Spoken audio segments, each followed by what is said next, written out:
ख्वारिज़म साम्राज्य को अपने कब्जे में लेने के बाद चंगेज खान ने अपनी फौज को दो हिस्सों में बांट दिया। एक हिस्से के साथ चंगेज खान कालीस्थान और उत्तरी भारत की ओर हमला करने के लिए चला गया। दूसरी फौज को उसने यूरोप पर कब्जा करने के लिए भेज दिया। अगले 4 साल के इस अभियान में चंगेज खान ने हिमालय के पहाड़ों से लेकर सिंधु नदी और वोल्गा नदी तक अनगिनत शहरों और दर्जनों साम्राज्यों को मंगोल साम्राज्य में मिलाया।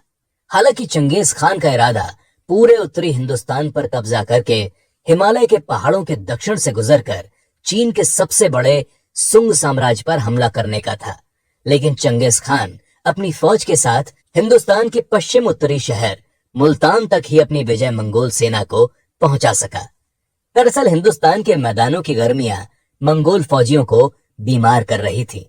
इसके अलावा उनके तीर हिंदुस्तान की मैदानी गर्मियों में सटीक निशाने पर भी नहीं लग पा रहे थे। इसी वजह से चंगेज खान ने हिंदुस्तान पर कब्जा करने की अपनी रणनीति को विराम देने का फैसला किया और वापस लौट गया।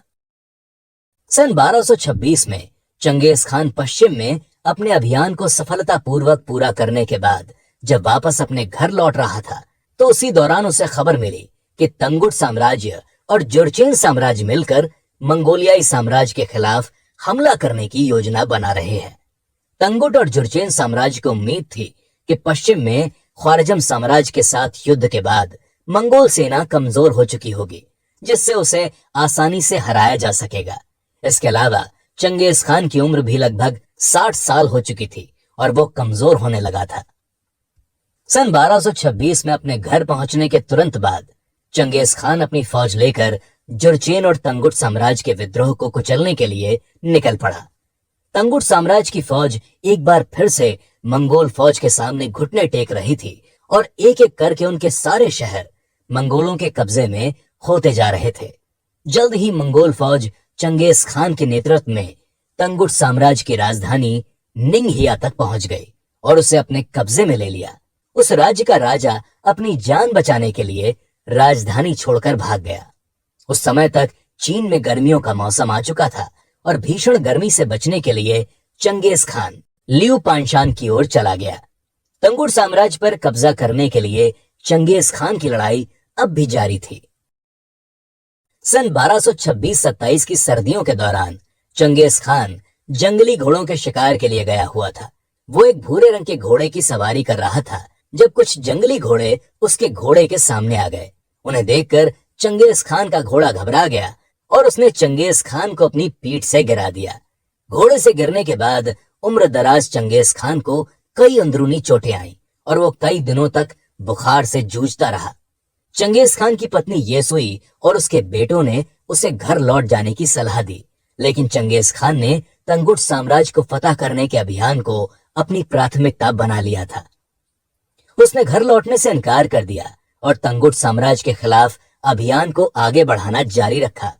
घोड़े से गिरने के बाद चंगेज खान की तबीयत ऐसी खराब हुई कि वो फिर कभी दोबारा ठीक नहीं हो पाई। चंगेज खान तंगुट साम्राज्य के राजा के खिलाफ अभियान चला रहा था, जिसका नाम बुरखान था। इस नाम का शाब्दिक अर्थ भगवान होता है। चंगेज खान तंगुट के राजा के नाम को इतना ज्यादा पवित्र मानता था कि जब आखिरकार तंगुट के राजा को उसने अपने कब्जे में ले लिया, तो उसकी हत्या करने से पहले उसने तंगुट के राजा का नाम बदलने का आदेश दिया। तंगुट के राजा की हत्या के बाद भी कुछ ऐसे शहर थे जो चंगेज खान के कब्जे में नहीं थे। इससे पहले कि चंगेज खान तंगुट साम्राज्य पर अंतिम जीत हासिल कर पाता, अगस्त के महीने की 25 तारीख को उसकी मौत हो गई। चंगेज खान की मौत के बाद उसकी पत्नी ने उसके शव को उसी तरीके से तैयार किया जिस तरीके से अब वो असल जिंदगी में रहा करता था। चंगेज खान के शरीर को सफेद कपड़े और टोपी पहनाकर एक सफेद कंबल में लपेट दिया गया, जिसमें चंदन की लकड़ी भरी हुई थी। इस कंबल को 3 सोने की पट्टियों से बांध दिया गया। 3 दिन बाद चंगेज खान के मृत शरीर को मंगोलिया की ओर बेहद सादगी के साथ ले जाया गया।